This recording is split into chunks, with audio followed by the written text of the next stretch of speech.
Hello, happy Sunday once again, my beautiful and amazing people. Happy Sunday to Table Talk with Rita Felehara. Today we're going to be talking about choosing an important spouse. So we're going to come back to it. So right now we're trying to connect. We're still waiting on some people to connect. We have some guests that will be joining us.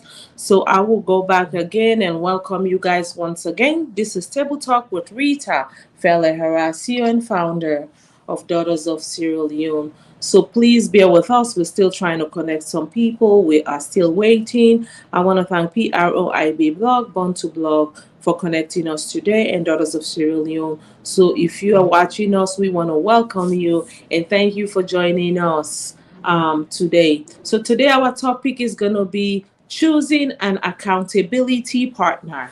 So we all know what that means. So get ready with all your comments, all the comments, send it through. So choosing an accountability partner. So today here with me, I have with me, just a minute, Mr. Samuel Omotoshore that is joining us. Samuel. Yeah, good evening, everyone. Thank you so much, Ms. Rita Feleara, for this opportunity. Once again, I am Samuel Omotosho. I am an HR professional. I work with Advanced Nigeria, and I also work with Daughters of Sierra Leone. It's fantastic to be here. I will learn from other persons coming on board, and I know it's going to be impactful. Thank you so much. Thank you for having me. Thank you, Samuel. Today, like I just said, we're going to be talking about choosing an accountability partner. So, if you all know what that is. So, if you're trying to choose someone, so make sure that person is accountable.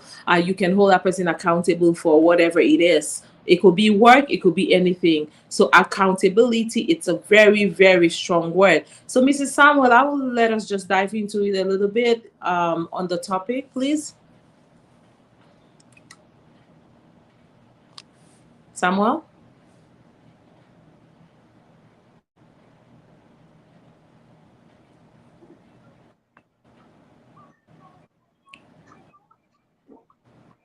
Samuel, can you hear me? Yes, I can hear you. Okay, we can go ahead into the today's topic, accountability partner, choosing an accountability partner. So if we want to go ahead and start. Thank you so much.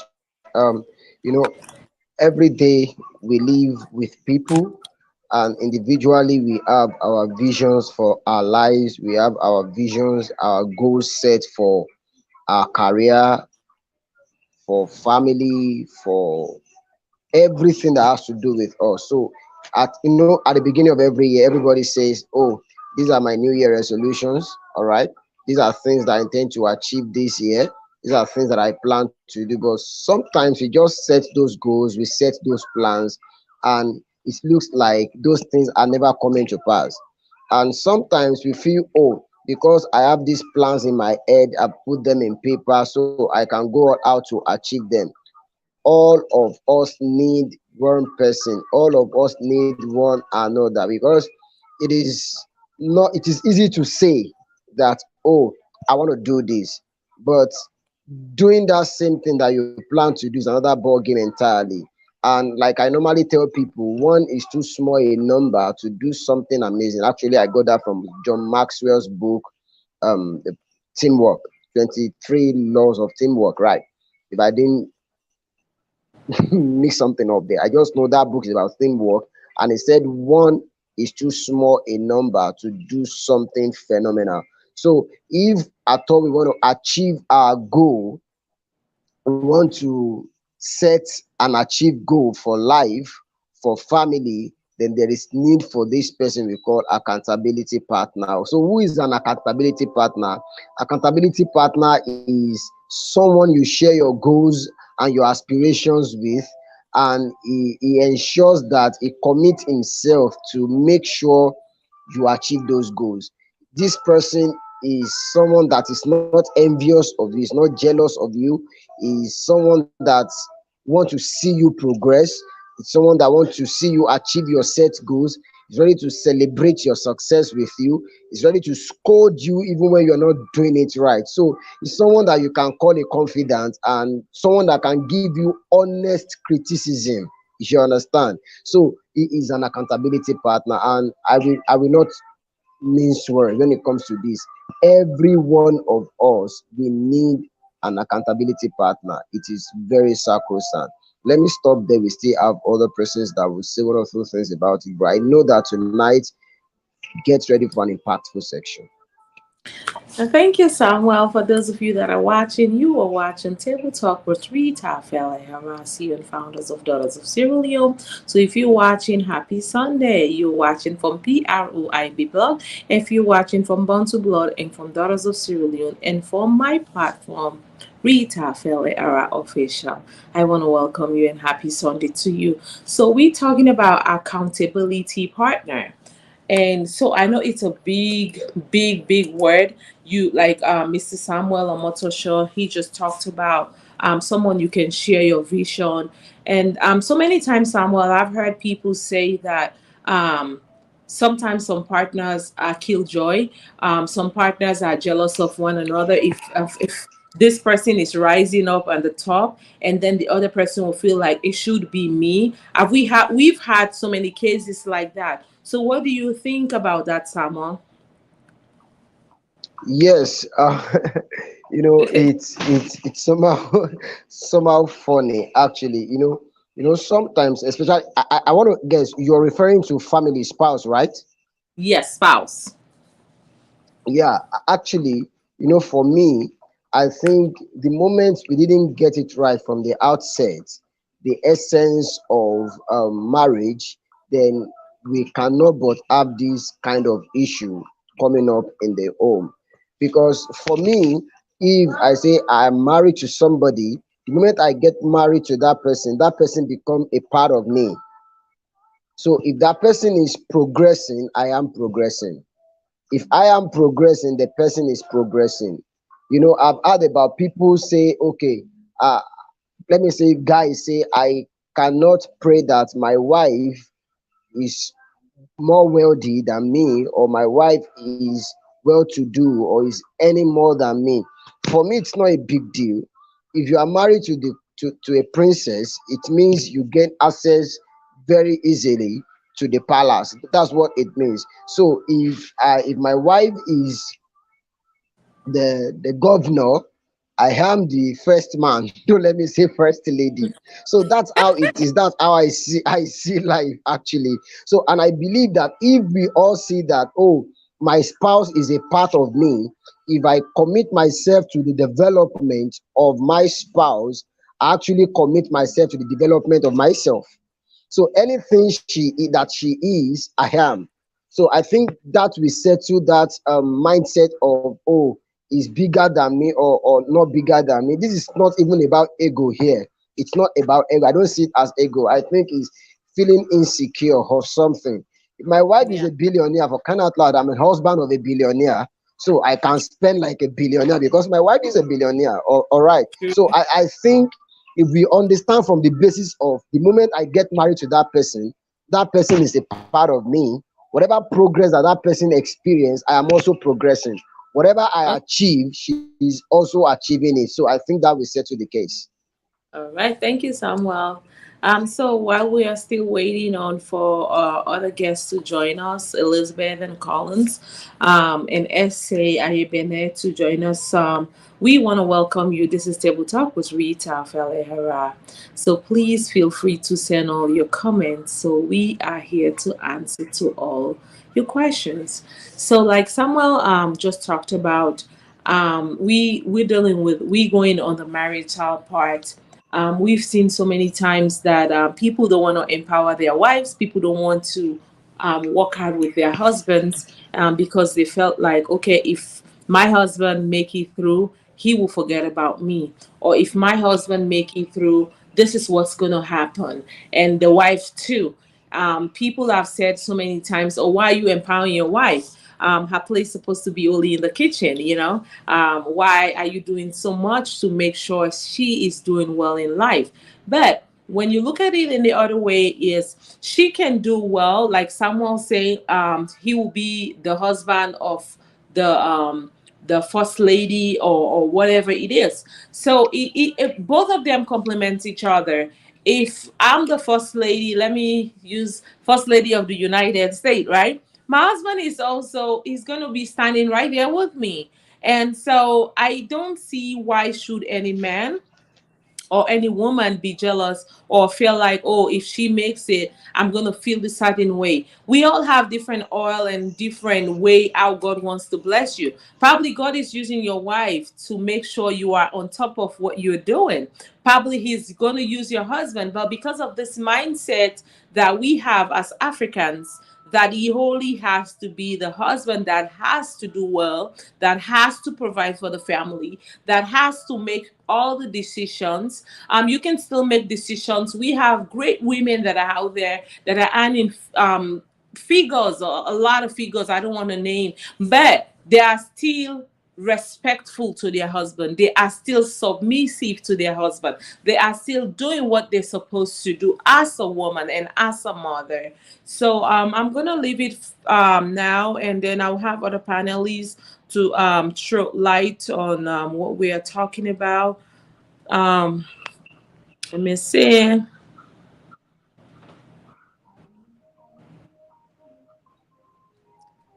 Okay. Elizabeth is showing that she's here, but I'm not seeing her. Hi, Elizabeth. Hi. Hi, Hi, hi, Elizabeth. How are you? fine. How are you? Good, good, good. Good to have you here today with all the busy schedule.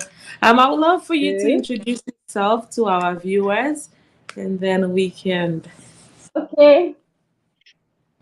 Hi, good evening, everyone. Oh, let me say hello because I don't know the time zone where you are.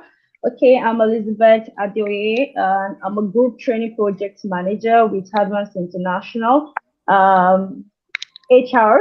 I'm in the HR line of business. Okay, and also I have a YouTube channel that has to do with love and marriage. So where we do with things that has to do with marriages, myself and my husband.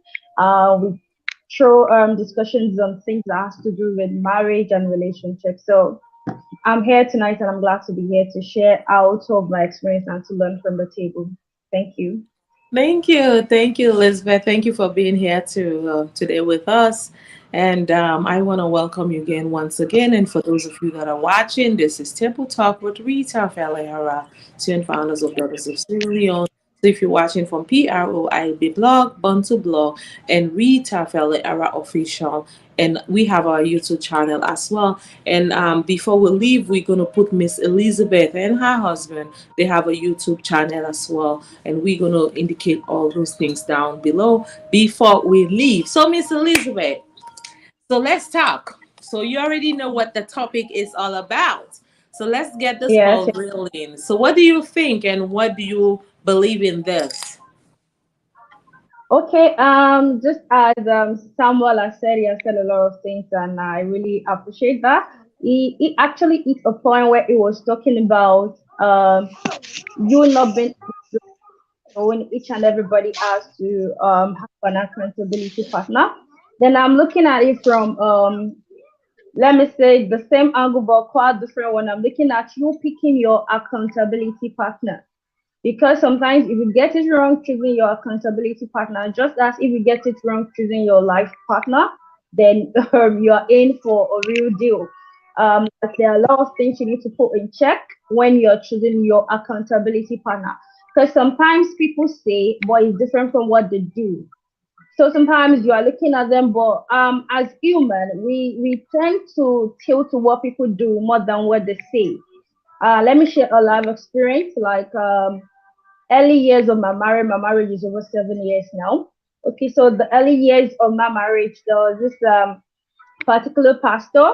He likes to preach about grace, marriages, and everyone. So myself and my husband were already getting drawn to him in church. So that period we were in mobile, so we do follow him and his family. We live in the same area then. So sometimes the way he talked to his wife right there in the car, not minding the kind of people that are in the car with him, quite alarming. He can just shout on his wife, and then I look up, who is my pastor? Did he just shout? Did she just talk to her like that? So sometimes and imagine probably my husband we have issues and he gets running by him. I can imagine where you can tell him, oh, like not to allow her tell you things to do. You shut her up when she talks, and so immediately we're like, this one can be accountability partner in the family. He's out of it. So looking at him outside, be like, oh, my pastor speaks well on the altar. He does this, he does that. He's into the, this is someone who is successful in his career. Is spiritually, you like is sound. So you might want to choose him as an accountability partner. So sometimes I feel before we choose an accountability partner, we should do a lot of things. Like one, doing a reference check. Reference check, like getting to know the person beyond maybe the platform where you met him, and trying to meet up with someone who is not judgmental. Someone said something like not choosing someone who is jealous of your vision. So that means for someone not to be jealous of your vision is someone who even has something on table. That's to be someone who is quite ahead of you, or probably you're on the same line of achievement. You cannot use someone who has not achieved up to you, and you don't expect him or her to be kind of jealous at some point. So it has to be someone who is established, someone who actually have a better understanding on a particular area of your life that you need an accountability partner. Then I get to tell people, don't mix it up. You can't mix up. You can't one accountability partner for every aspect of your life. I think I need to stop it here so we can maybe throw around it before I move on to the point that I have. Thank you. All right, thank you, Elizabeth. Thank you so much. So, like, we all have heard what Elizabeth she just talked about, and sometimes Elizabeth, I know sometimes our pastors, people will recommend someone to us, and we feel like this is the right decision. My pastor recommend this to me, or my brother-in-law recommend this person to me, and then when you got to meet this person, actually, this person is half of what they have said about this person. So people have, I should say, they pretend to, when they're around a certain set of group of people, they don't show themselves. And then when they're with this person, because I've had this situation with people that I know so many times, that people will say, oh, this person is nice. And when you get to meet the person, it's totally, this person is very naggy, it's very annoying. He's not what you think you want in a man or a woman. And it's so sometimes I've seen with us, we pretend a lot. We don't come out of the closet, and we tend to deceive our pastors. And so when it comes from your pastor and they say, oh, Sister Rita is a very nice person, she's loving, come out and see when Sister Rita is raising fire out of, behind behind us, right? Then you were like, oh my God, Jesus, Holy Ghost, right? So, but people pretend a lot. So what do we have to say? And you have invest time, you have invest everything that you have to invest in this relationship, and turn out to be that this person, it's not what. So sometimes people blame, oh, my pastor set me up with the wrong person. But one thing I have to say is people pretend. So I don't know what anyone has to say about this on the panelists. Someone? Elizabeth? Okay. Yeah. Okay. Maybe let someone go first then. Okay, Elizabeth, speak. Ladies Okay, first, right? Okay. Okay. Someone allowed me to talk, so I'll just say what's in my mind. Okay, I think for me, it's never too late for us to retrace our steps. It's never too late.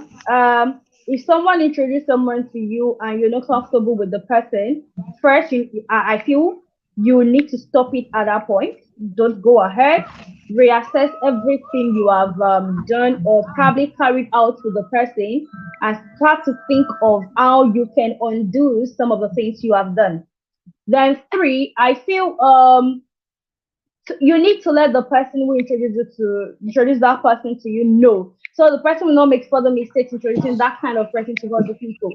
So you're saving yourself and you're saving the world as well. But for me, I feel even though you feel like you've done a lot of things, it's never too late to retrace your steps and reassess everything that you have done and start to take a step back and then do the things you've done with the person. Yeah, Elizabeth, what you said is very correct. But sometimes some people are shy to actually go back to the same person and say, look, this person that you introduced to me, it's not what it is, right? Let's say if it's coming from your pastor, trust me, you don't want to go back and say, Pastor, this is not working out, and start giving um the whole itinerary and downloading, like, oh, this person was this person was that, this person was that. And for us as Africans, then right away we felt like, oh, you have the problem, right? So because you've been introduced to Brother Adekule before and you didn't do well, and but at Dimole, you didn't do well as well. So they already know that it's a problem. And for us men as well, they already introduce you to so many beautiful ladies. So I've seen situations like that whereby the person get frustrated and the person felt like, you know what? I'm not gonna just say anything. I'm just gonna deal with it. And the end of the day, it didn't work out. So what do we have to say about that? Okay, let me allow someone take it on first. I Samuel, want to look at it from some of the points I wrote down here before I answer the question. no problem. Samuel. I really like what Elizabeth really said the other time, stating that you have to undo some of the things you've done with the person. For me, sometimes in life it get twisted somehow. But one thing that is very clear is that I can't say because I am supposed to be in a place at a point in time. Let's say I have an event. Okay, for example, yesterday, I told you I went out yesterday, Mama. Fine. Elizabeth, we were together yesterday. We were going to a place. We had a meeting somewhere. But unfortunately, we missed the road. We were going the wrong way and we really traveled far. But because that was not the place we planned to go, we had to turn back and try to follow the map until we got to where we were going. So we wouldn't say because we have gone that far, we can't go back to go to where we were going. So I want to say this: no matter how far you have gone in the relationship, no matter how much you have invested in terms of time and resources into an accountability partner, you think that okay, this should work, and you feel it's not working, it's never too late to end it there. Because the more you continue to try to make it work, the more you realize that it can never work. And it will continue to haunt you because you continue to feel bad and feel bitter about it. So the best thing is that you stop it there. And that's why it's better, like she said earlier, to do your due diligence before you even say, okay, this person should be your accountability partner. Me, I appreciate a kind of accountability partner that probably it grows into that relationship. Let me cite an example. I have a friend that we met at a place of work. We are just friends, but most time if you want to do something very, maybe a project, it will involve me just to put eye on the project. So most of the time, sometimes because the guy knows that sometimes he can be handling multiple projects together and get things mixed up. So for me, what I do is I just maybe weekly or twice a month, like, guy, how far? What about this? You said you want to do this, and this. You have done this, I've marked it, you have not done this and this. Do you understand? So I don't even know I was doing the work of an accountability partner. And we were like that. Later on, I started involving him in my project too. Do you know, we are best of friends now, we are colleagues, and we do this perfectly well. And there was never a time we said, okay, guy, you will be my accountability partner. You, I'm going to be your accountability partner. But the fact is just that the relationship of our friendship at work grew into being accountable to one another, to each other rather. So I feel I appreciate that more, but I will never say that is the best because the fact that it works for me doesn't mean it will work for every other person. So if yours is like you have observed someone, you have researched that person and you feel that person is the best fit for you to be your accountability partner, fine, you can walk up to him and let him know what you want him to do in your life. Probably like Elizabeth has said, maybe it's in the aspect of your career. This person is doing well in his career and is a line of your career that you want to start as well, or you envision to see yourself in the future. That person can help you through, like show you what he has done in the past and how you can do it better, learn from his mistakes, and learn things that he has done perfectly well too. But if it's happened to be someone that happened to be a friend, or that kind of example that I've given too, it's cool. But one thing is very, very sacrosanct. Ensure that you do your due diligence before you allow anyone into your life, because actually it's your life. It is not only marriage that you say, okay, this guy is in my life, or my spouse is in my life. Anybody that takes your time, that you invest your resources, emotion, and attention, actually is part of your life. So doing due diligence is very important. Thank you, Samuel. Samuel, thank you so much. I hope viewers, you are learning a lot, and I know sometimes we felt like, oh, I don't want to speak up. So, like you heard our sister Elizabeth, she talked about speaking up. Tell whoever introduced to this you to this person. Let them know what are your challenges. What are you going through with this person?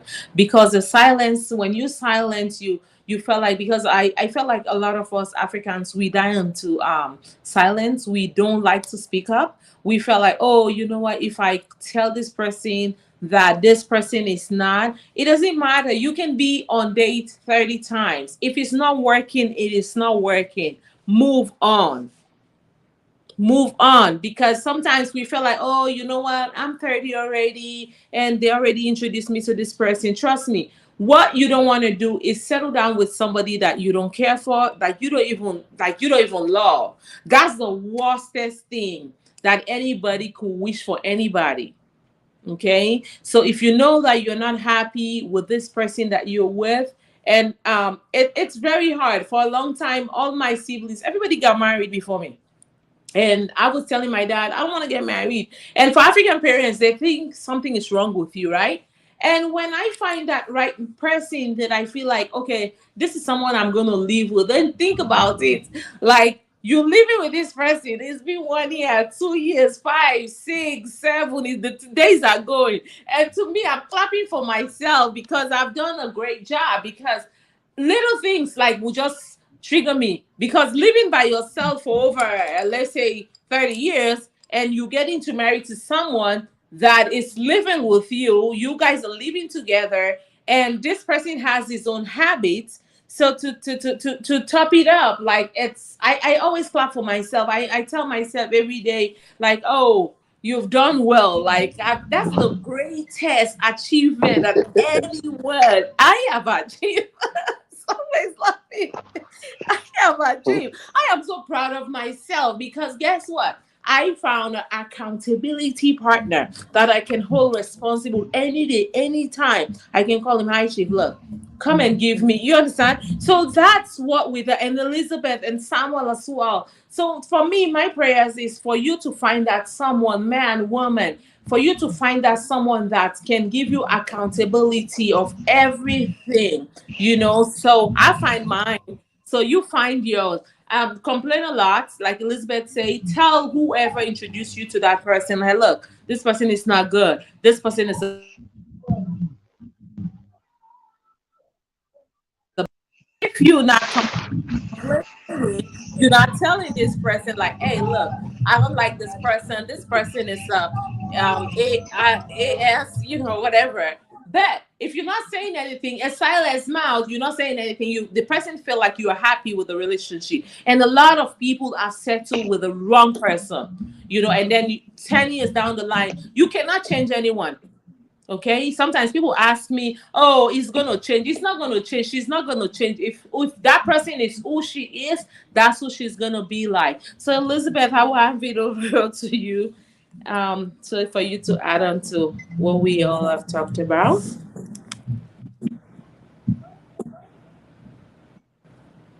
Elizabeth. Set. when he said that you should do your own due diligence. And as Mama has said, that everybody, you need to get yourself an accountability partner. But I feel the problem is the getting. It's not accept. I like the words you use. You know, they always say a verb is a doing word. Getting an accountability partner is quite different from accepting an accountability partner. So before you accept, you get. That means you earn. You do every necessary thing you need to do. And hallelujah, African has gone past the years where our parents chooses our partner for us. I'll say 90% of Africans now, they allow their children to bring in who they actually believe you have accept. So to me, I think we are leaving out the point of assessment too much before we launch into any relationship, whether you were introduced to the person or you saw the person or you met somewhere. There are a lot of things we need to look into. We are rather subjective when doing our assessment than being objective. And I feel the problem is we are rather not objective because we are yet to even run assessments for ourselves. There's this book I read by T.D. Jakes, Before You Say I Do. He said that you should do analysis of yourself. You should know who you are first before you even know who complements you. So if we are taking this accountability partner into the point of relationship, then we are talking about the first level, which is you. Mama says something, I appreciate myself. How many times do you even appreciate yourself? How well do you love yourself? Sometimes people run into relationship thinking that is where they find happiness. The happiness starts from you. It's from within to the from within you before you can even extend it to someone else. So you have to check yourself. Who am I? What do I like to do? What's my plan for the future? How do I want to live my life? Then you can think of someone who complements you, someone who fits into this. But rather, we much I think then ladies especially, we like to live like a mirror of men. We always take that. I think it's an African thing. We are groomed in a way whereby we tell ladies, you have to be or just stay behind, like the shadow rather. That you have to be the shadow of your man, just stay behind. No, everyone needs to come out of the shell, and we have to bring. What do you have? What are you bringing to the table? So right from the point of courtship or dating, I don't know the word to use. You know, you have to do your account. You start stating the account. What are you bringing to the table? What am I bringing to the table? What do we do? So the assessment is from every point in time. Like when I was going to get married, myself and my husband, during our courtship, I know how much he earns, you know how much I earn. Okay, right from courtship, we've been planning our finances. So a lot of things we've been discussing together, we've been stating together, you know, we sat down because we know it's a very important part of our lives. So I feel it's an individual thing. So it's a problem caused by the person sometimes if we do not do our right assessment before we go ahead to accept whoever is introduced to us or whatever is thrown at us. So I feel that is just my contribution on that particular point. Thank you, Elizabeth. Thank you. Thank you. I would wonder this is something that we really don't talk about as Africans, and we felt like, oh, we should not talk about it. You talk about you bringing everything on the table and talk about what she has and what he's handing and she's handing and talk about it. We don't talk about that. We felt like, oh no, it's okay. No, it's not okay. And to me, what makes me feel good and what have kept me in marriage all these years, I'm happy with myself. I always tell myself I could do better. And one thing that I always tell my other partner, I always tell them, like, make me a better wife, make me a better woman. Because when you leave it up to them, don't just take credit for everything, and you just don't say, you know what, I'm this, I'm that. You trying to be all bougie and be cute about it and all that stuff. And sometimes these things come back and fall back and hurt you back in the face. I tell my husband every day, and would I marry this man if there's another life? I will. Because you know why? He is whatever I'm looking for a husband. He support me in whatever I do, and we work together as partners. We listen to each other. Listening is a very good thing, and for African women and men, we don't like to talk. We felt like, oh, when your wife say, oh baby, let's talk, and sometimes you guys want to talk about figures, you guys want to talk about how can we move this family forward, what do we want to see in the next 5 years, have plans that's as family. We don't do that. We just believe like, oh, if I ask my husband how much he's making and let's talk about finance, and he felt like, oh, I'm a gold digger. Honey, it's better for him to think you're a gold digger than a gold loser, because you trying to protect what you guys have. He has the right to know what you're handing. So the secrecy, and we felt like, oh, I'm making $20. You tell your husband you're making $19 an hour, and I feel like it's wrong. As Christians and whatever you believe, I'm a Christian, and I felt like for you to be open to your spouse and let your spouse know, hey, I got paid $20. This is this, and don't take it like this $20 is mine and it's mine alone. What have helped me in my marriage is, even if I have $50 billion today, I'll bring it home and say, hey babe, this is $50,000. What are our plans? What are we going to do with it? So if you always been the selfish person, I have $20,000, I want to eat it up on all by myself. You're not going to be successful in whatever relationship you're in, because you just be like, okay, I have $20,000. Money, whatever, money has never been my issue in a marriage, and I just be open. He's the same way. Whatever he has, he bring it on the table. So for those that are looking up, okay, you feel like, okay, you've made this much money, you don't want to sit on any man, or any man that feel like you've made it so far, you like, you have all these figures going on for you, you don't want to make it.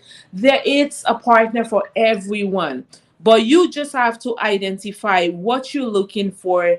Elizabeth have talked about it, Samuel have talked about it. It's only you have to identify what you want in a relationship or as a partner, accountability partner, then you can go from there. But if you didn't identify and you already have a problem, and guess what, you meet someone, honey, that's not going to happen, because you have your own personality, and you felt like, you know what, I got this all, I'm going to do by myself, I'm making six figures every month.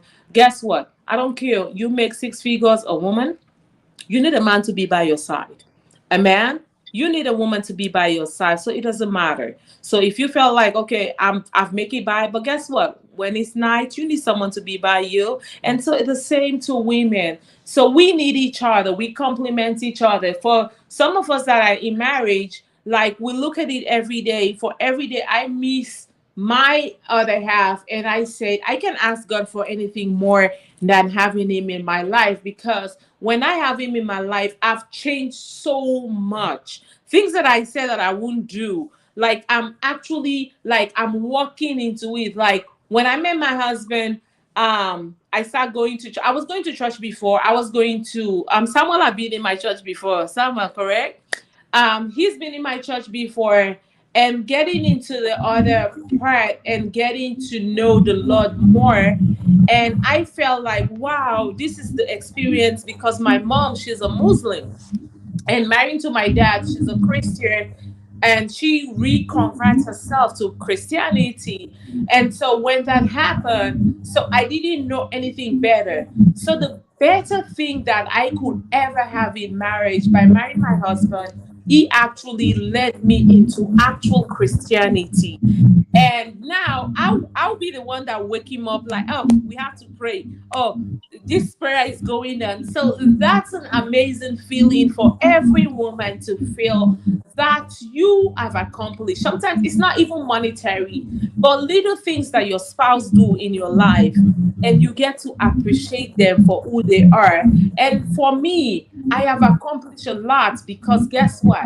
I thank God that I married this man because when I was praying for a spouse, I was not praying for a millionaire.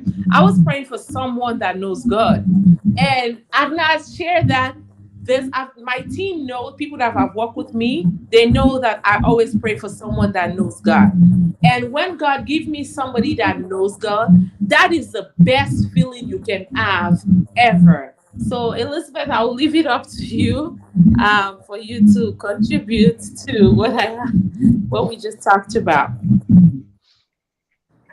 Hoops. Okay, I think Mama is kind of leading us into the spiritual aspect, right? The spiritual aspect. As you're saying that, then I started getting charged. Uh, okay, I was speaking with a colleague of mine, like, was it last week or last week, and she was asking me, she asked me a particular question that, okay, how do I manage my own? How do I manage my own with everything I'm involved? She knows I have a YouTube channel. She knows that the nature of my job. She knows quite some things about me, and then she asked me how I get to manage everything. No, I just told her because I have a supportive partner. And together, we have a plan, we have a mission, and the number one thing on our list is first we seek God, and when you seek God, every other thing follow. So as Mama was saying, I pray to God to give me someone that knows Him. So it's one key thing on my prayer list. Then when I was looking up to God for a partner, I was like, I want a man that loves you, a man after your own heart. So the truth is, a man that knows God will not hurt you. A man that knows God will respect you because you understand the passage that actually taught him to be that he's out to be the right man. What you are supposed to do as a man, what you are supposed to do as a woman. So some of us just like it's like we flip through the Bible and we just really we don't imbibe it into our way of living. So a man who fears God, a man who understands God, will know how to treat you. But for us, sometimes we feel like everything is kind of physical. But I told that also that see, the spiritual controls the physical. We were first a spiritual being before we became this physical. We have this physical look that we have right now. So the spiritual speaks volume a lot, which we do not put our eyes to. So you have this physical body, so you can move around, you can evolve on earth. But as well, the spiritual power of you is there that controls a lot of things. But the truth is, if you don't tilt toward it, then the word teaches you what to do. The word tells you to slap and then you go ahead to slap.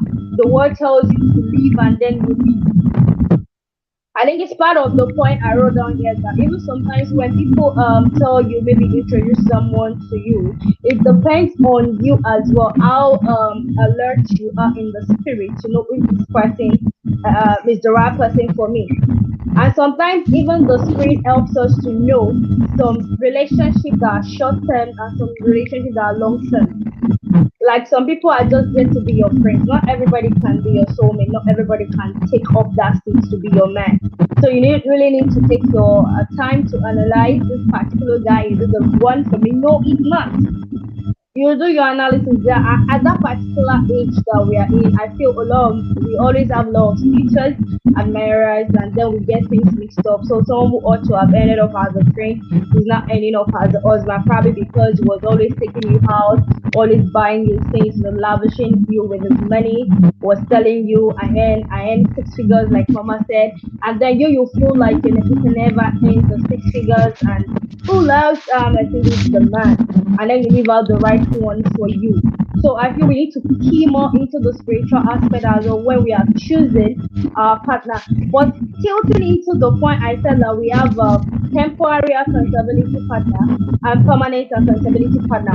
I think the relationship I had before my husband, I always say something that yet we did not end up together because I was like, this guy is not just for me. But I learned something. He shaped me as well to be a better person. So the relationship was short term because yes, it wasn't meant to be a long term thing. Because if it was meant to be a long term thing, then he would have probably show forth some pictures that I want, we would have been able to reason out things.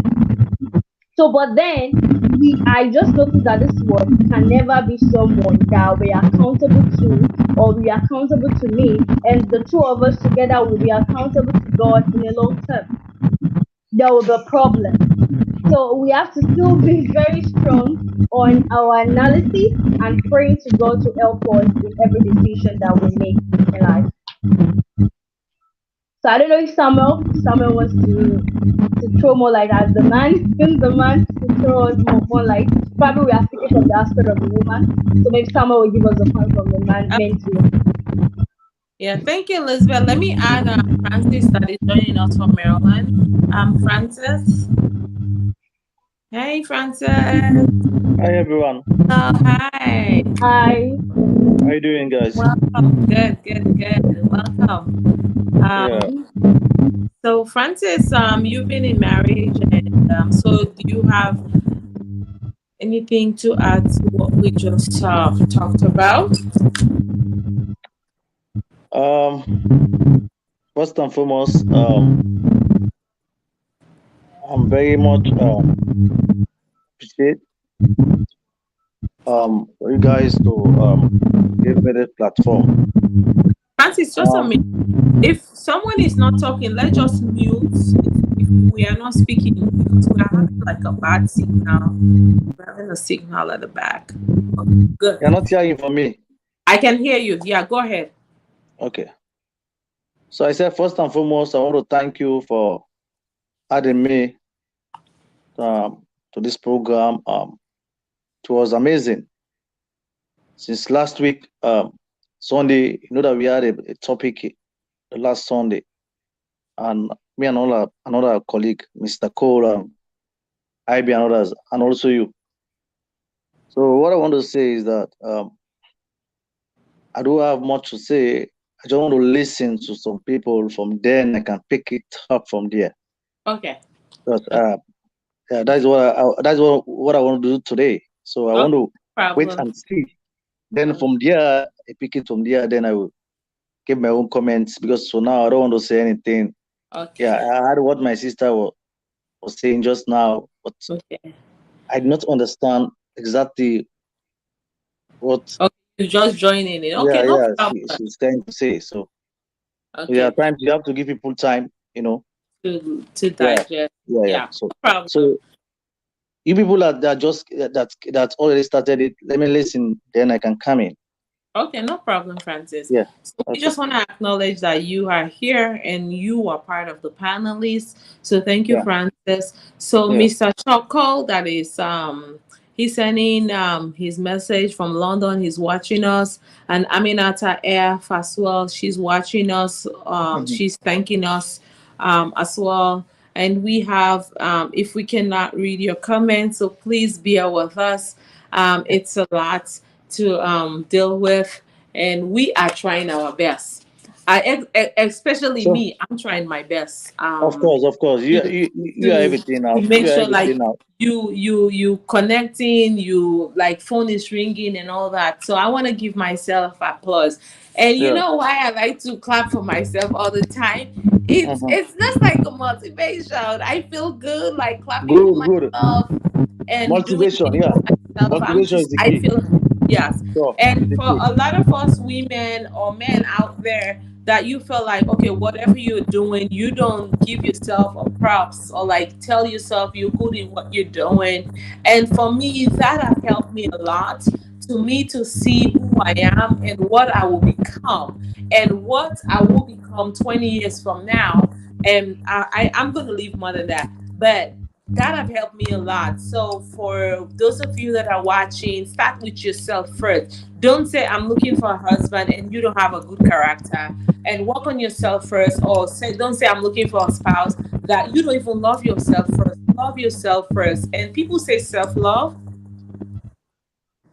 Don't just preach about it, but act it.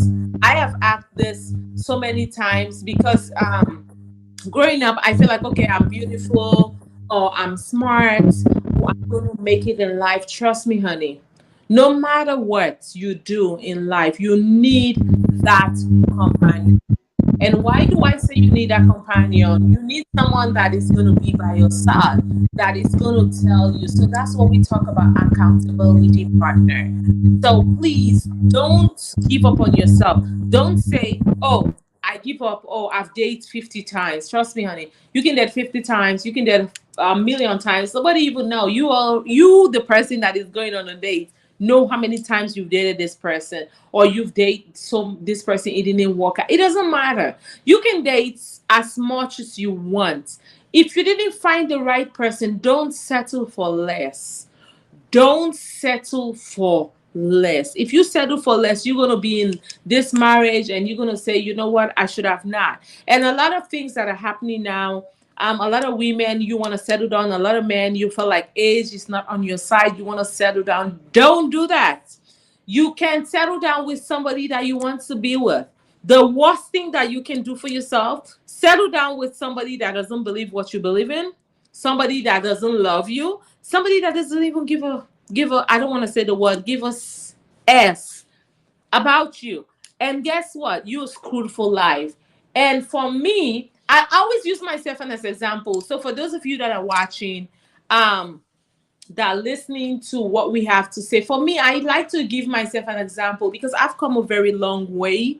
And for me to be where I'm at, I could have not done it. Yeah, despite you smart, despite you know what you're doing.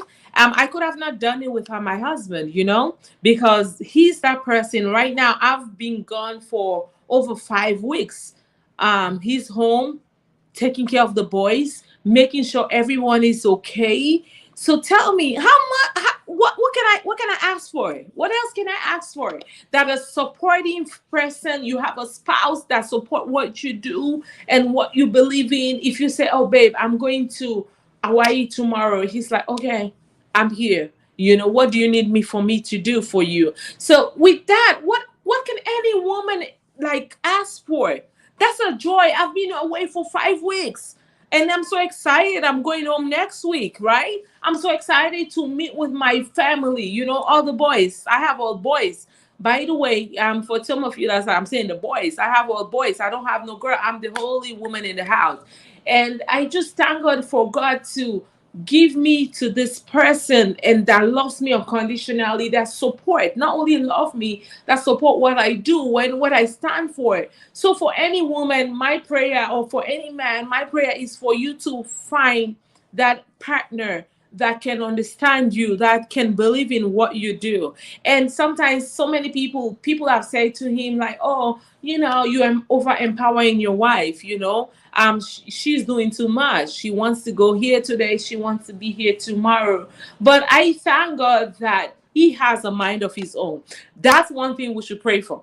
We should pray for a spouse that have a mind of their own. No matter what anybody says to them, they just be like, okay, they listen, but they're not gonna take it to action. So that's another thing that I thank God for. So for when we're praying for spouse, when you're praying for whoever you believe that you want to settle down with, because it's hard. Marriage is hard. You know why it's hard? If you settle down to somebody that you don't even like, you don't even love, trust me, it's so annoying. As much as I love my husband, but guess what? He's annoying.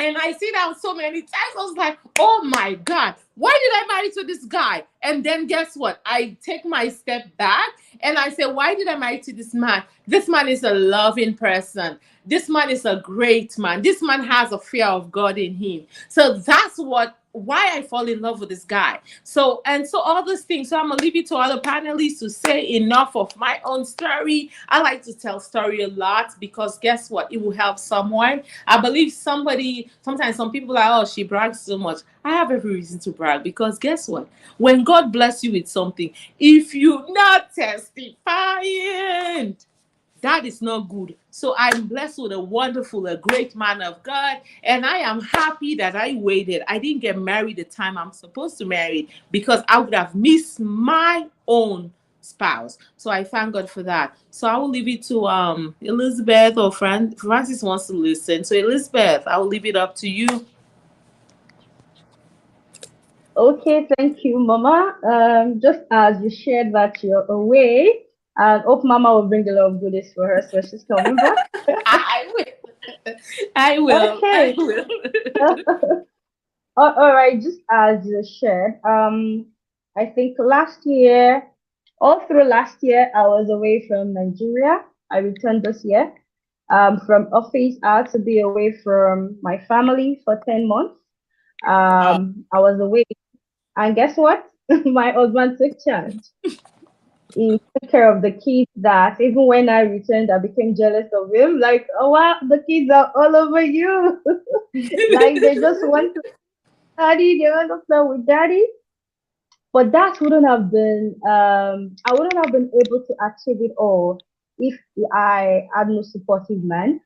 You know, Mhm. when I was to travel, that I even told my dad that I'll be away, so you might not see me for a couple of times. Oh, okay, are you sure?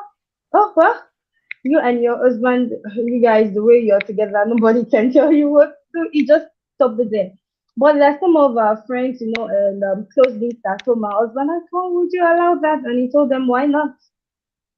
She's a woman, she's an eagle, she's allowed to fly. Who keeps an eagle down?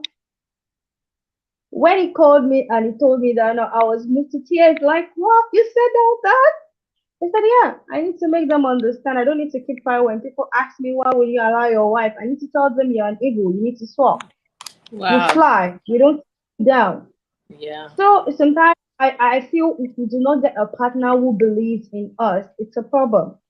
That is why I wrote down this point. I think I'm gonna read it out. I said if you hide your thoughts, your Mhm. feelings, your wrongdoings, your personality, and so on. If you hide all this from your partner, from your accountability partner, you have defeated the purpose of having one. Hmm. Let Very your strong. partner know your feelings. Let your partner know your thoughts. Let your partner know your wrongdoings. Let your partner know your personality. Let your partner know what you can do and what you No, cannot you do. cannot When you do. tell my husband that, oh, Elizabeth insulted someone, he'll like, wait, chill. We started it. Ma. But when you tell him, I asked Elizabeth to do this and she did not do it, she's been headstrong. He will tell you, oh, she's a challenger. She's Right. headstrong. You get it? So let your partner know what you're capable of doing. Sometimes because we hide ourselves a lot, sometimes we hide it because, oh, I feel it will be scared away my success or my achievements to scare him off. Oh, let it scare poor girl. If he's so scared, let him go. If she's so scared of your success, let her go. You should have someone who is not scared or not enviable of your achievements. You should have someone who is ready to support your achievements. So when the True. person knows your worth, when it's time for you maybe to take the next maybe challenge to go on the next project, it won't be a problem because the person understands who you are. Sometimes when my husband tells me I want to do this, I don't stop him because I know that is who he is. Stopping him is like killing someone, killing something inside of him. So True. sometimes if our partner does not understand our thoughts, do not know our feelings, do not know what we've done, does not know like what we're capable of doing, sometimes we should not take an offense when they do not believe in what we can do because they've Mhm. never seen us do something. They've never seen us do something. Another True. thing I want to share is okay, I think when we got married and we're going to choose the church we're going to attend, my husband made a big decision for me because I sing and it was like if I'm to go to his church, I won't be able to sing. Because in his church, their style of music, they do not use some instruments, and their way of worship is kind of different from where I worship. It was like, oh, you can't come to my church. And we made a decision, the church to go to, that will support me and help me to continue in my line of ministry. So I feel we need to put a lot of things on the table Hmm. and see how confident your partner is with everything. So whichever one you have a problem with, just take it now. Hmm. Take it now. Let me know. Do you have a problem with me because I sing? Do you have a problem with me because I dance? Do you have a problem with me because I'm tech savvy? Do you have a problem with me because I'm outspoken? Do you have a problem with me because I'm a manager? Do you have a problem with me because I'm just a sexual? If you have a problem, please go. My God is too big for me to be small. So I Yeah. So if we can communicate all this during our courtship, hopefully to help us a lot. So Oh my that's just God. what I have to say at this point. Right. Thank you, Elizabeth. Thank you Yeah. so much for those of you that are watching. You were watching Table Talk with Rita Felihara. We have Mr. Shoko that is watching us from the UK. And he's saying that he's watching the show as well. And for Aminata F. Jawara, she's saying that keep up the good work. And let me see. Hawanatu, very impressive. And Mr. Shokol is again saying again, good job, you know. So we have people that are watching us. We watching from different platforms. People are watching from different platforms. So I've learned a lot today, and what I have to say, and I'm going to give other panelists to actually talk about their own experience. For me, this is a very touching. I don't know he's gonna be. It's this is gonna be so touching for me. For me, I believe in relationship, and I believe in working towards relationship to grow to however you want the relationship to grow. And for some of us, we give up so um, early. When I married my husband is from Delta State, Nigeria. I'm a Sierra Leonean by birth, Sierra Leonean by birth, Nigerian by marriage, and I'm naturalized in the U.S. And what's a great combination, right? Jollof rice, mix it up, right? And to me, I tell myself, it's a love you. I tell myself I can't do anything better. You know, I'm a Wafarian. Worry. Uh-huh. You all know. For those of you that are Nigerians that are watching, you know, I just love the culture. And so for me, when we got married, for what was a problem in our marriage is communication. When he says something, and I've lived, could you imagine? I've lived here for like 20 years. And so we were having communication issues by when he says something, you all know what worry is now. When they talk so strong, they come out strong. So that was a big problem for me. So I get to understand that, okay, this is how they talk and this is how they are. So what I did was I tried to tell him, like, listen, this is how I wanted to be talked to.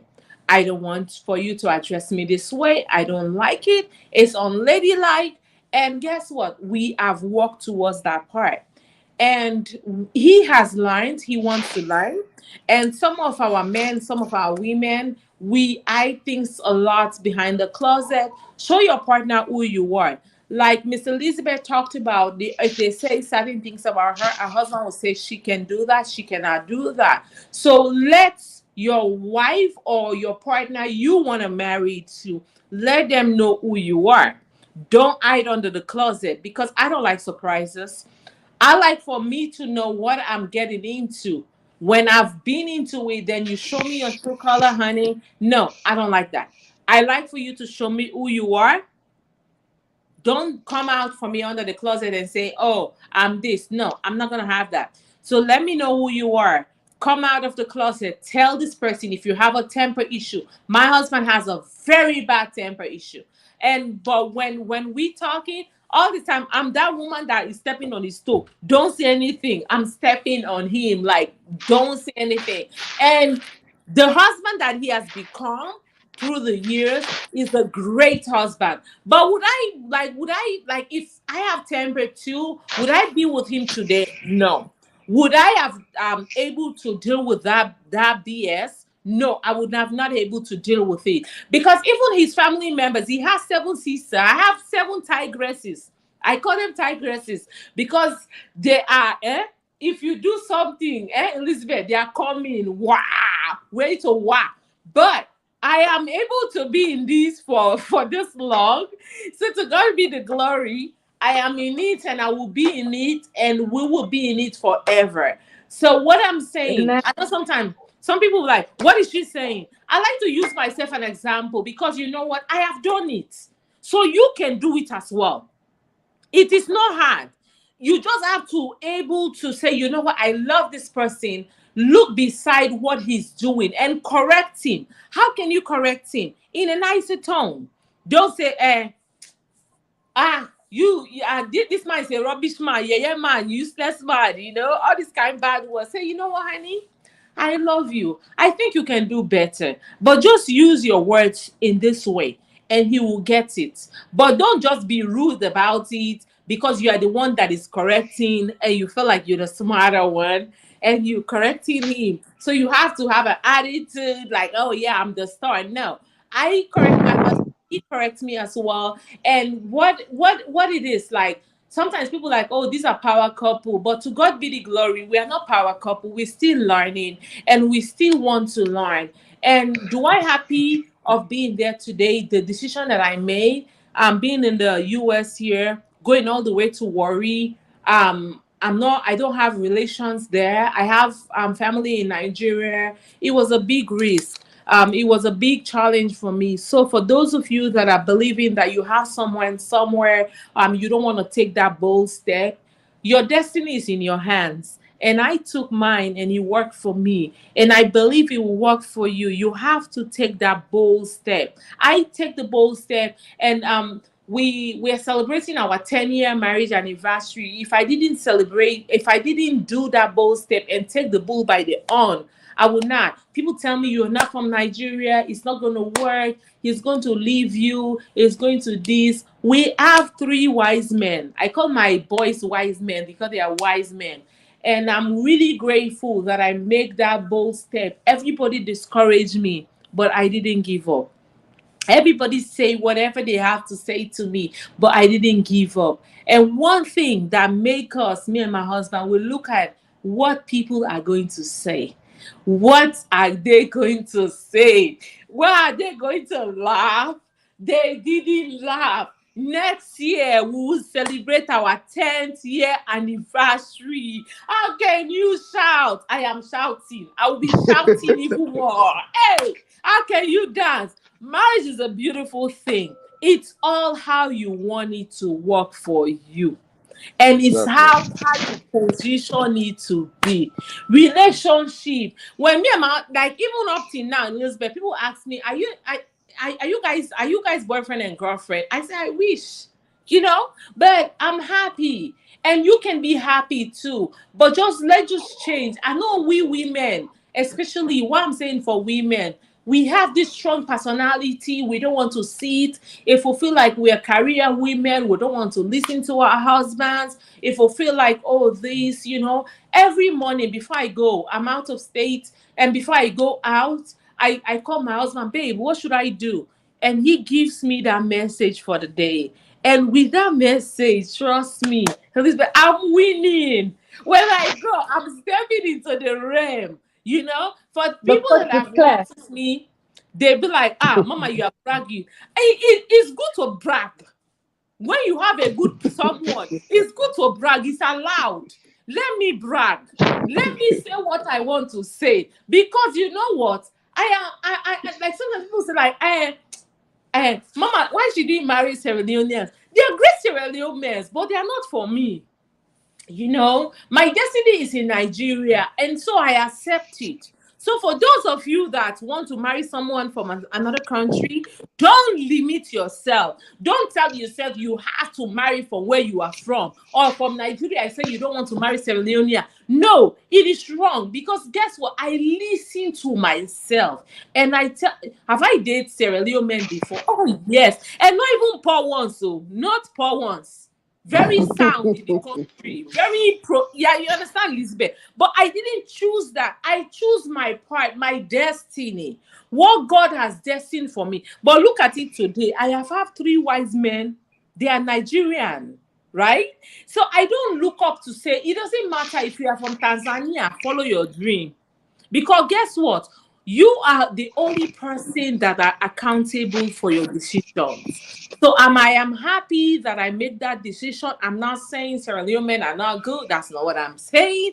They are great, but it was just that when it comes to choosing my spouse and what God has for me was in Nigeria. And I am happy to be a Nigerian by marriage. And I am happy to be a Sierra Leonean by birth, and I am happy as well to be a United States citizen as well. I naturalized here. So, Elizabeth, I'll leave it to you, and you can have your Okay, I business. think I will start with saying we'll give Mama a pot of Ofe Nsala, white soup, special word to say thank you for marrying us and you're so proud of us. I am. Yeah. So we'll give you special pot of Ofe Nsala. So you step it down with correct Eba. Or Samuel, which one? Eba or Aku? We give Mama that. Okay, Mm. for So me, Gary we do. Gary will do. Somebody, did you Okay. say Gary? Somebody, did you say Gary? Really? You tried. Okay, I'm looking at my notes here, and the point to which Mama said some things, a lot of things now, and it tilted me back to my definition, the definition I put down here.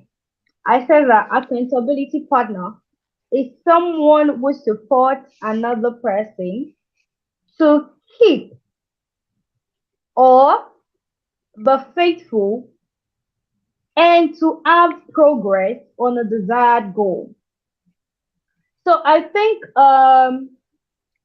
when we are into a relationship or even in our marriage, for those that are married, because at the point of our discussion, Mama says something like, when you're in it and you feel it's wrong, then you can do assessment. You can retrace your steps to know where you got it all wrong. Okay, so I feel for married ones and those that are still about to choose or probably you're engaged, look at the last point in the definition, a desired goal, not just a goal, a desired goal. The first thing is you have a goal, your partner have a goal. How can you work on these goals to be the desired goal for your marriage? That will be your focus point. That will be what drives you guys. It will be but what you guys should be accountable for. You check yourselves and like, oh babe, you said you want to do this, you want to do that, or what are you doing on it? Do you need any support? How do you want me to come in? How do you want me, to support you, or what advice what would you like me to do? Like, but because we do not just have a goal, our goal is just let me be in a relationship. Let me just get married and take that out of my plate. Everyone is asking me when am I going to get married. So let me take that out of my plate and I'm fine. No, you need to have a goal because that is what will keep you, your partner, for your partner to keep you, your partner needs to see something. You need to put the seed in the ground. You cannot be waiting for the fruit when you've not placed your seed in the ground. You cannot even be waiting on God to water the seed. God will be looking at the two of you like, are you guys okay? No seed in the ground. You want me to pour water on what? So you need God to water it, put the seed in the ground. Then you guys will be looking forward to the fruit. So for your partner to keep you or to be faithful to the desired goal, that means you have something you are working on. Relationship is not just about hanging out, it's not just Mama said a lot of things that you have to put into making a choice then. And see, she's happy, everyone is happy. I'm sure the entire family, our friends, they are so happy. I'm sure if she's to do analysis, she would even have people that are looking up to her like, oh, I just love their marriage. I want my marriage to be fashion after theirs because they're seeing the way they live together, they love each other, they adore each other, and they want the best out of others. So the way you present your relationship or the way you allow your partner into or the let me say how much of you letting your partner into your space determines you guys output. Allowing your partner into your space. The problem is we always want our space. So we try to cover it and like, oh, just hold your space. But there's not how you guys will make if you close the space. So you need to let your partner into your space and your partner needs to let you into his space. Then you can be accountable to each other. Like, what have you done? And sometimes we feel accountability is just only about our the achievements we can count.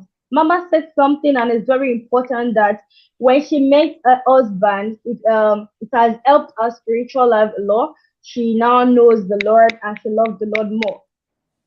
Accountability is all around, not just maybe in the things we can count, our finances, our emotions. I don't know if we were listening well to when she talked about temperament. Likewise, my husband too, when we got married, it was fast to anger. But sometimes to me, it's not, it's not a negative emotion. We need to just check what's the cause, what trigger. Our upbringings, our upbringings are quite different. Different. The way I was brought up is different from the way he was brought up. Like in my family where I grew up, my dad and my mom, they just chase themselves up and down with throwing pillows, and they'll be doing points. Oh, I won, you won, always playing around that. Even with the children, we do the count. Oh, mom, that is winning now. And then, no, are you people supporting your father? You should support me. I grew up in that kind of family where we play a lot together and everything. So I think that helped me a lot to be, emotionally. You might be meeting someone who is not. You need to understand what contributed or what triggered that.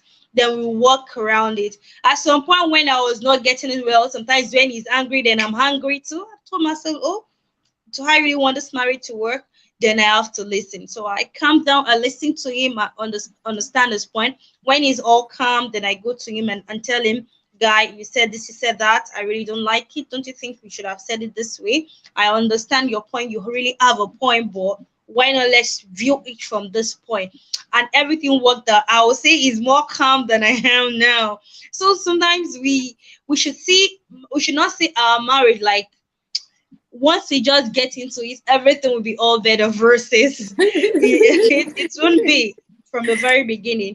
We work on Right. each other because we are accountable to each other. We work on ourselves so we get better. So what people see is the achievement. What they see is the success, but they don't know what has been put into it. So what has been put into Yeah. it is what we should work on. So thank you, Thank Mama. you, Elizabeth. Thank you. I'm so excited having all of you. So I have with me Mr. Samuel Omotosho, and I have with me Mr. Francis. I don't know if you guys have anything to say. Yes, yes. Francis? Yes, yes.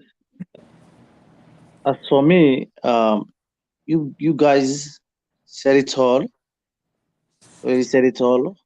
Um, there is a few questions which I want to bring to you guys. Now, you know, from what you guys are just saying, um, the most importantly, the relationship is communication skill.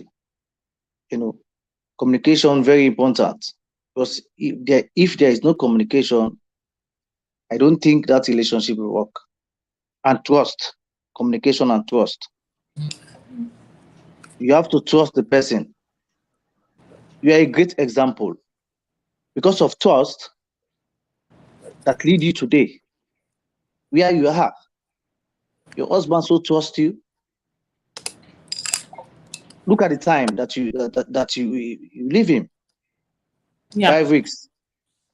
Was you are still happy, and he also happy with what is going on. So the most importantly is the trust. When Yeah. it trust, everything is work out. Everything is going to work out. Everything is True. going to work out. And then Um, the communication skill.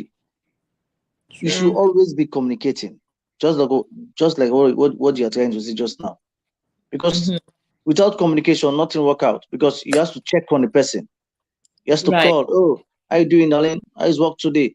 You know, we have our own challenges. Everybody, marriage is not an easy task. No, It's it's not an not. easy thing. You have to really exercise patience. You really have to exercise patience. So there are there are Um, key there are keywords mhm. which I want to highlight. Exercise patience.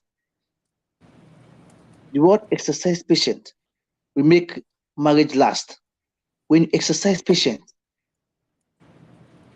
because we are going to have a lot of challenges will come. A lot of challenges will come. So the challenges, the thing that's going to break it down is patience and understanding. Sure. So you see, you are a great example. All of us, because can learn from you guys, from you, especially the way the communication skill and all that you guys, you are enjoying your marriage. I know you have one or two fracas, but however, you have already in line for quite a long time.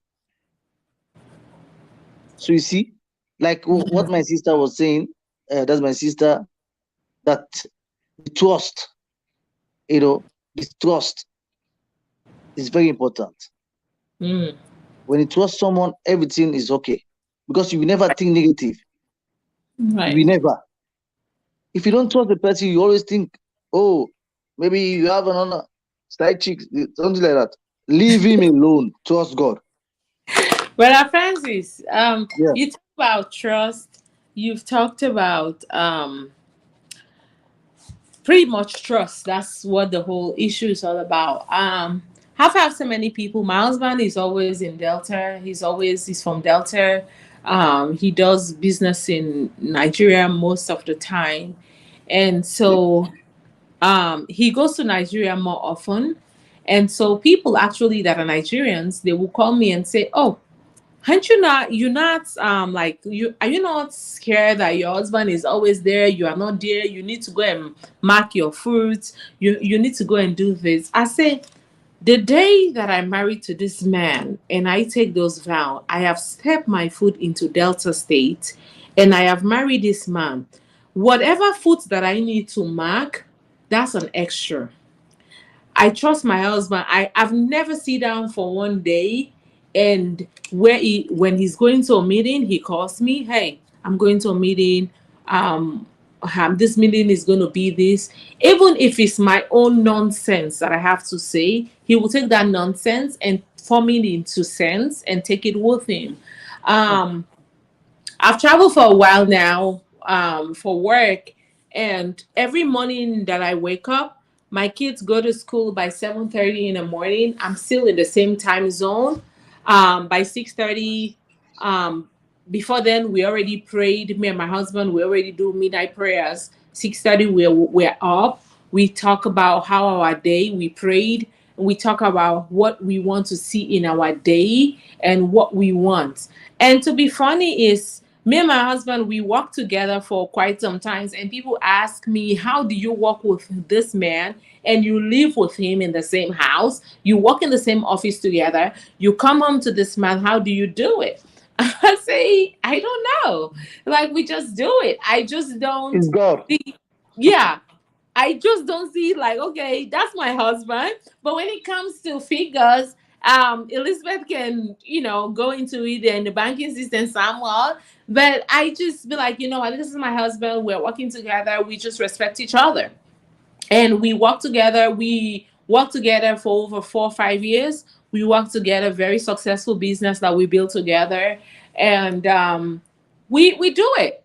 And it's not like, "Oh, I'm the boss, I own this, oh, this one is like this." Then you guys are going to crash, and when you crash big. And so what we have done as couples, we learn to listen to each other. Even though if I'm saying rubbish, my husband doesn't tell me in the office in front of staffs that, "Oh, what you're saying is bad, or you are not good, you're not smart enough." My husband always tell me, like, "You know what?" He always let me make those decisions, and even like our staff was like, "Oh, Mama is gonna make that decision," like, because they're not looking for him to come and say.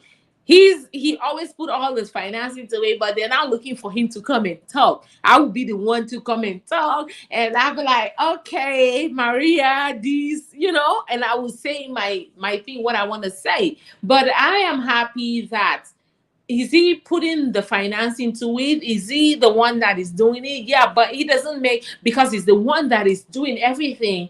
So I'm the woman, I don't have a say. You get? So I always have a say, though I have even little finance, but I always have to say the bake cake for me. And they're looking up for that. All my staff, they were like, oh, he's not gonna say anything. The wife is gonna come in and say something. So they always look for that. And that's a great thing. When even people that are closer to you, people, when I even left, people were telling him, people that I knew, friends, they were saying, now wow, this one where you left your wife even go for how many weeks self? Which kind of wife be that? I want to do blah, blah, blah, blah, blah, blah. Everybody's saying their own things that they have to say. But my husband believed in me before he married me, and he still believes in me. He knows that I have a career that I have to pursue. You get? So he doesn't see it as a big deal that, and we work to our schedule. Like, okay, he wants to go to Nigeria. And what about when he goes to Nigeria all the time? I'm there with the kids. I'm watching the kids. I'm so tireless. I'm drained. But I'm there, right? But he sees, now he gets to see, like, this is the first time, like, he has to actually stay with this boys for this long. And he gets to see what I go through. No, it's not a pain back. I'm not saying there's a pain back. He gets to see what I go through. Like, I'm with these boys dropping off, picking up. If they have to go basketball, they have to do this, they have to do that, supplies and all this stuff. So that is why, for me personally, I am grateful, because he's not supposed to do that, right? But I am grateful that he's doing that and letting me pursue my vision at the same time while I'm on a wife and a mother. So for me, it's a big deal. So it's not how he does it. And sometimes some of us, we don't know how to ask. We feel like, oh, I'm supposed to do that. I'm going to do that. No, that's not the way. You ask, hey, babe, there's this thing that I wanted to do. I wanted to be in this program. I don't know your schedule, but do you think that I could go to this thing? Not, oh, I have to go or I want to go. That's not the way we ask. We ask in a nicer way, in a way that you felt like he will receive it better. But some of us, we felt like, okay, we're earning six figures, or we supposed to say this way, and I'm who I am. Even you, who you are, but you need a man, or you need someone to be by you. So for me, that have been what I use most. I know how to manipulate. If should I say I know how to manipulate my husband? I was like, hey babe, guess what? Oh, I've seen this thing. Oh, this thing is really nice. I would love to go. And he was like, oh, really? Why do you have to go? I said, you know what? This will really help us. This will really, this is about us. It's not about me. It's about us. This will really help the family. I think this will be great. Can I go? I'm not saying I'm going to go. Can I go? And then he was like, okay, yeah, I think you can go. So then that settled it, right? I'm not feeling I'm making my demands. It has to be my way. It has to be this way. Even though if he said, no, you can't go, I'm like, babe, I think, this is like, just look into it, think about it. I think this will help the family a lot down the line, the boys, and this is good. Then he would think about it. He was like, you know what, babe? I think this is great. Let's do this. So not like you pulling pressure on him, like, oh, Abiose is going, or Abiadu is going, I have to go. No, this is our job thing. No. If my husband say no, I'm sitting home. And when it comes to trust, like Francis was just mentioning, when I'm here, where I am, my hotel, my husband knows all the four corners of this hotel. If I'm leaving, if I'm going for breakfast, he knows like, oh, I'm going for breakfast. If I'm in my car, I'm driving to work. He knows he knows my time. He knows where I am at any time. If you call him, he knows that my wife is here. So it's just not overnight thing. You have to let your spouse know and trust you and believe in you that says she's not doing anything. I always tell people that are very close to me that I love who I'm with. I'm happy who I'm with, and I don't even have that drive. I work with so many men every day, and sometimes people are like, oh wow, she's so beautiful. Oh, she's so pretty. She's so this. it is for one man. And take your vow seriously. Don't say that because someone is lusting over you, you want to cheat. You can eat your cake and have it as well. You don't do that. We don't believe in that. If you're with that man, let that man know that you love him, you adore him, and you are with him forever and forever. Take your vow seriously. For those people that you are in marriage, you are sleeping out, you are doing this, or you are in relationship, you are working all these things, I don't believe in that personally. So, and I feel like if you're praying to God, say, I want God to bring changes, and you are doing things that are not right, the changes will not come. So I'll leave it to other panelists to add to what we I've just talked about and other panelists have talked about, and then we can go from there.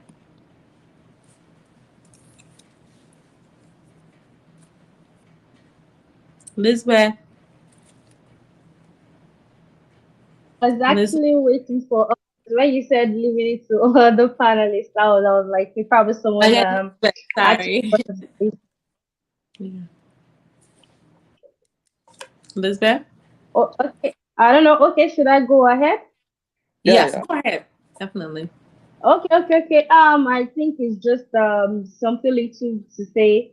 I'm saying yes to everything everyone has said. Mr. Francis talked about patience, understanding, trust. Mama, you talked about listening. You talked about being probably humble in the way we make our request, and all these I feel they are attributes of a good home. What you are expected to do. I feel because we do not treat each other with respect right from relationship. That is why even in marriage we find it difficult to respect each other. And this culture we are even putting on the children because they see us and they do what they see.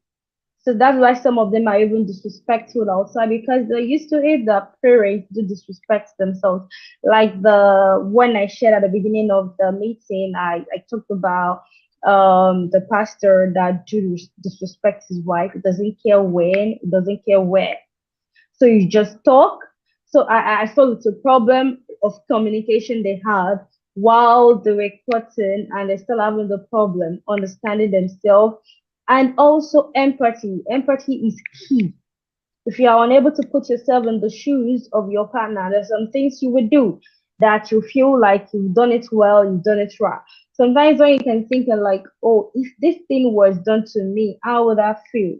So putting yourself in the shoes of our partner helps a lot with many decisions that we make. Like we need to empathize. Oh, will my partner feel? When you start chasing anything on the skirt, would you feel comfortable seeing your wife chasing anything in trousers as well? So I think these are questions we need to ask ourselves when we want to make the decision. Or if I go ahead and spend all this money and my partner gets to know how will he or she feel. Because if it were to be her or him, it will definitely share with me. Like Mama said, if I make a 50, I tell my spouse it's 50. I don't go ahead to tell my husband it's 40 or 49. The whole truth. You don't keep anything. The Bible says that you are now one.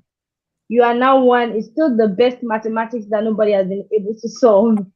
One and one giving us one still is it's not half, it's a complete person, another complete person. That means you are coming together to still form that one, which means we have to unify every other thing. We unify our culture, we unify our finance, we unify our understanding, we unify our thoughts, we unify a lot of things so that the one will be one. I think that's my contribution on that point.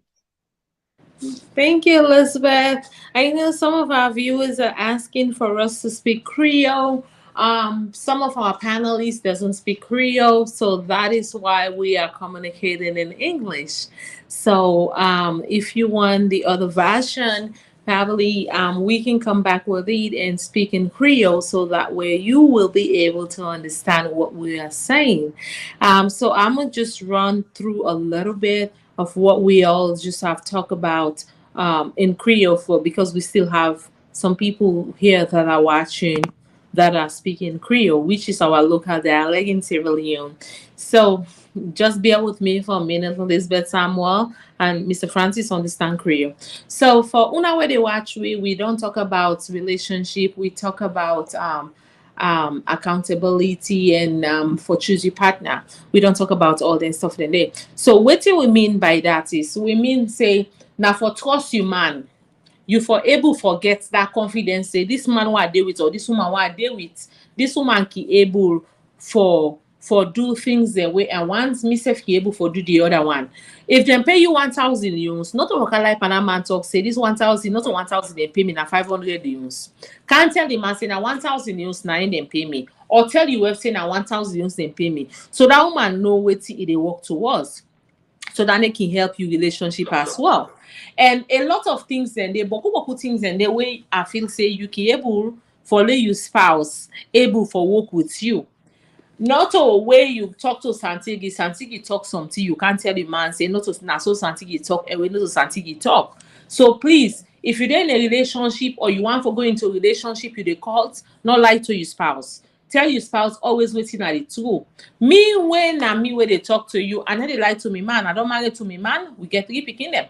And then they lie to me, man. I tell me, man, exactly where Usa are they at that moment, and where I left that place Usa are they, I still let him know where Usa are they and Usa are they go. You they tell you partner Usa you they go. So that way that you can able for build trust. Waiting me brother Francis talk about trust.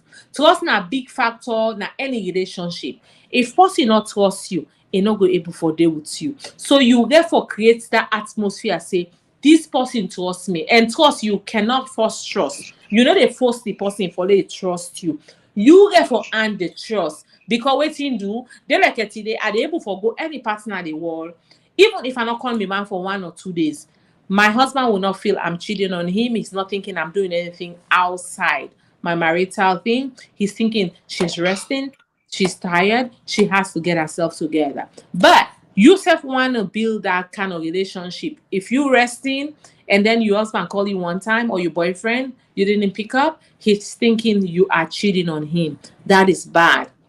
That is bad. So you want to change that mindset. How can you change that mindset? Is go back and begin do things the way not good things and make him feel say he can trust you. So trust is very important in a relationship because if trust is not important, look like with sister Elizabeth, she's traveling for 10 months, she's gone, and the husband a man deal with the picking them, right? But why in the things say Elizabeth they do anything inappropriate? Because it trusts her, right? So one, you therefore make your partner trust you. So these are things them where we brought up Mr. Francis, Brother Samuel, Miss Elizabeth as well. Don't talk about. So these are all the things we've talked about. Trust, and able for make sure you pick a good partner. Sometimes don't go by boyfriend say something. Sometimes we don't listen as well as women. We have a very hard head. We feel like if somebody says something, we get offended. We feel like, oh, why are you telling me this? You're not supposed to tell me this. But just listen. If you can listen, you will learn a lot. I used to be the same way, but I changed the way I think and the way I do things. And guess what? I've learned a lot and I've grown a lot and I'm still growing. So if you're watching us, just keep growing, listen more, don't talk a lot, listen to whatever your spouse, because some of them when they tell you something is actually the truth, and then just listen to that and make your way around with you whatever you are doing. So I know say my career is not that great, but please bear with me. I am trying. And Francis, I don't talk me Creole done. I don't narrate all things, Elizabeth. I've narrated everything we've talked about into one thing, and I know my career is not that too, but I've tried. Francis, how you see the Creole?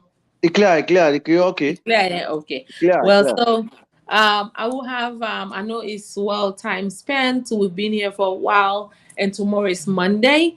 And most people have to prepare for work. Mr. Samuel is here. Mr. Shoko, thank you so much. We see all your messages. And Hawanatu Kagbo, we see your message as well. Thank you so much. So we can go all through all the messages. We've seen it all. and we really do appreciate you guys. So before we draw the curtain, is time spent is 1:30, 1:39. Where am I? So we're gonna have Samuel, are you there? Yes.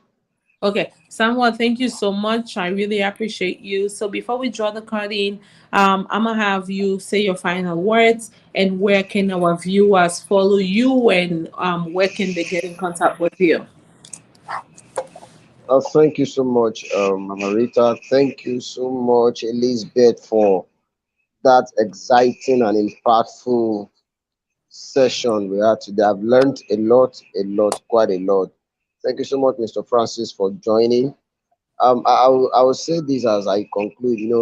I got to know something yesterday. I watched a short clip, and the person said that behind every successful man, there is a stupid woman. And that struck like a successful man. What I used to know is that behind every successful man, there is a successful woman. But this woman said there is a stupid woman because behind is not where you should belong to. So when God made you to be with that man, He did not make you to be behind. You are meant to be by his side. All right. In fact, the person said something that struck me. He said, by the time God will make woman, He took out of the ribs from his side, not from his back. That means you have to be by the side. So being by the side is not trying to like rub shoulders, but as he's fulfilling his own destiny, you are fulfilling your own destiny, but there should be a link in between the two, like a kind of purpose that unites both of you together. So I will say this for every woman that have believed that, oh, getting married is all about life, having children is all about life, making delicious meals for my husband is all that I have to do. No, there are still so many things in you that you need to do to ensure that you also make impact on this planet Earth before you leave. Elizabeth is a woman. She's fulfilling her duty as a wife, and she's have a career to pursue. Marita also happy woman, happy mother of three wise men, a good wife, and fulfilling career ahead that she's pursuing as well, and she's doing fine. All right, so it shouldn't be the man alone that should have a career and a family working for him. Women also should have their career working for them, their business working, and the family also intact.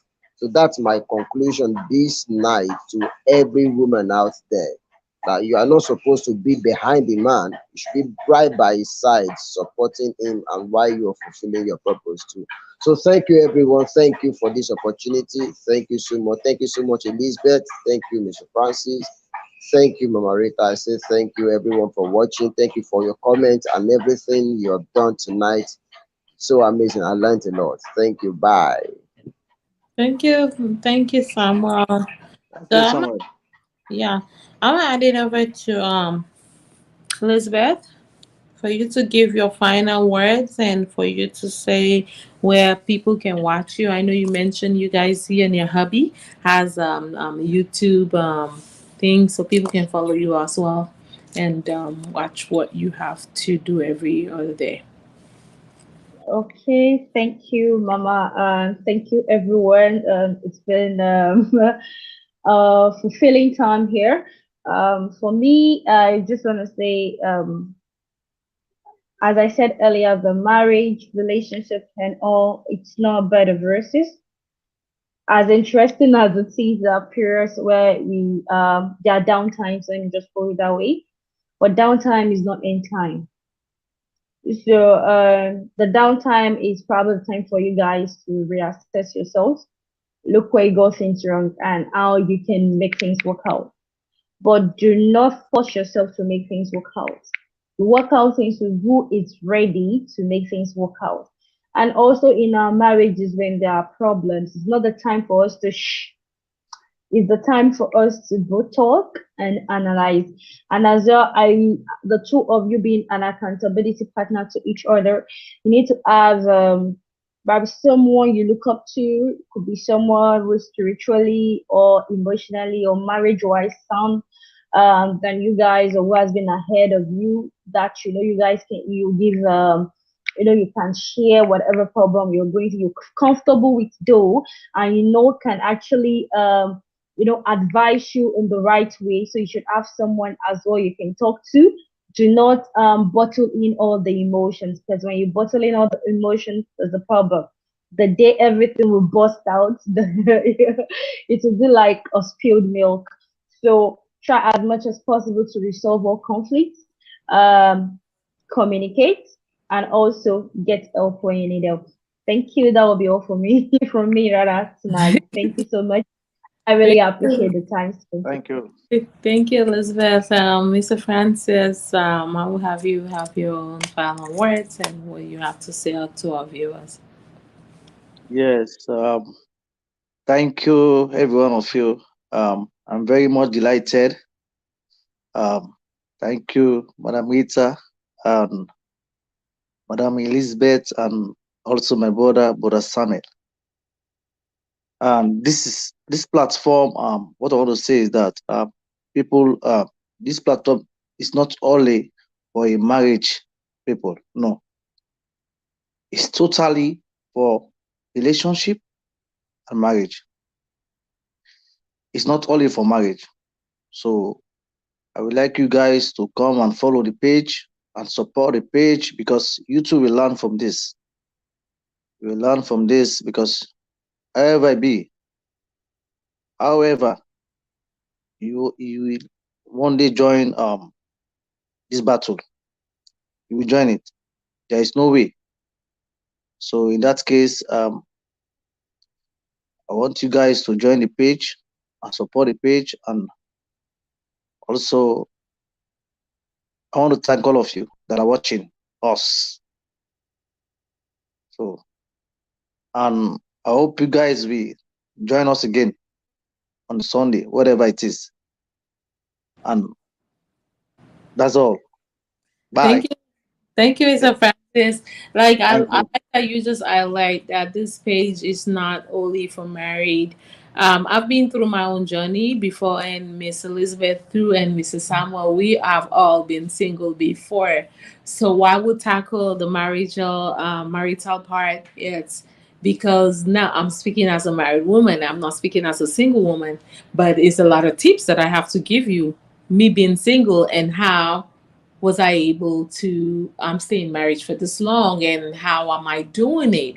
It was not an easy journey for me as a Sierra Leonean getting married to someone way across the other coast. We're all West Africans, so it's not been easy. So please follow this page. It's a lot today. It's just a topic that we are talking about. And is it a good thing to be married? Yeah, it is a good thing.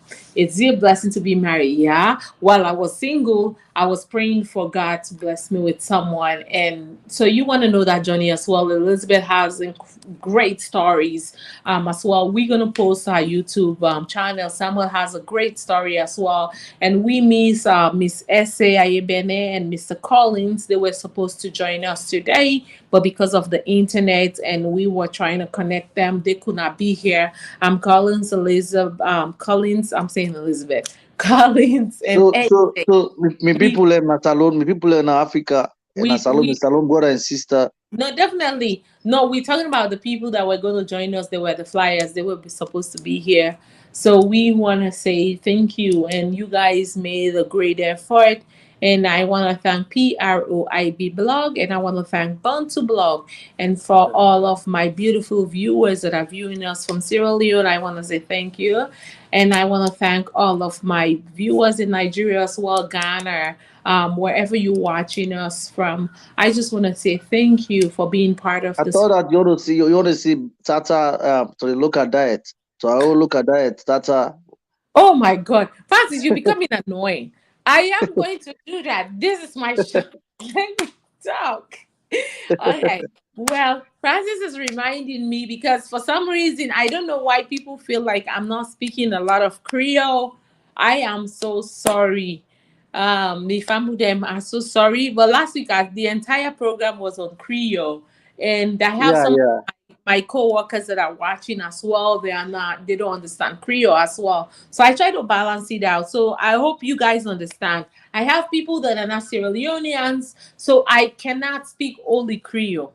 So there's some programs that I would do. Probably what we do is we do a Creole session and we do an English session. So please bear with me. Yeah. I am just trying whatever comments or whatever solution you can find, but it's kind of not fair that people that are watching that are not Sierra Leoneans, they are only Black Americans or Hispanic Americans that don't understand Creole and they are watching. So I hope you understand. So please, I will come back in between and speak a little bit Creole in between, and probably that can capture it, but I can just speak the entire program Creole. Unless if like we're having a broadcast that is only Creole, probably PRO host, and we just speak only Creole. But I have other people that are watching or people that are part of my panel that are not Creole. So I hope you understand, Mr. Francis. So me come with the una with the watch, not to only people that we no more na Creole, no more na they talk, na then yeah. We get people themselves where they watch, with themselves na English, na they understand, then get their own things where themselves they understand. But English, I feel say na the normal language where all man they speak. So lo una be with we, more una not say this na so English no more na they speak. Me na salon person. But I they speak English because of people the way they watch, some of them not to salon people then. So 75%, yeah. Yes. So I hope una all be with we. Una all go able for adjust. If we just they do normal salon program, when I just Creole no more now they talk, then we can talk Creole. And then some of una self they complain. Where I talk the Creole, una say I not talk and fine. So una be with me. Make a the patch and they go so kele. Yeah, I beg. So una all thank you. I want for tell una all plenty thank you. I want to say a big thank you to all of my amazing and beautiful for you guys to be here. Take time off from your family tonight. I want to thank you, Miss Elizabeth. I want to thank you for being here today. And Samuel Montesho, I want to thank you as well. And for Collins SA, that you guys are not here, I want to thank you guys as well because you guys try so hard. And Mr. Francis, that is joining us all the way from the US. I want to say thank you as well, my brother. I really appreciate you. And for my back end, I want to say thank you for Mamadou. I want to say thank you for Alex Theo. I want to thank you for all of our spouse that are letting us do what we love to do best.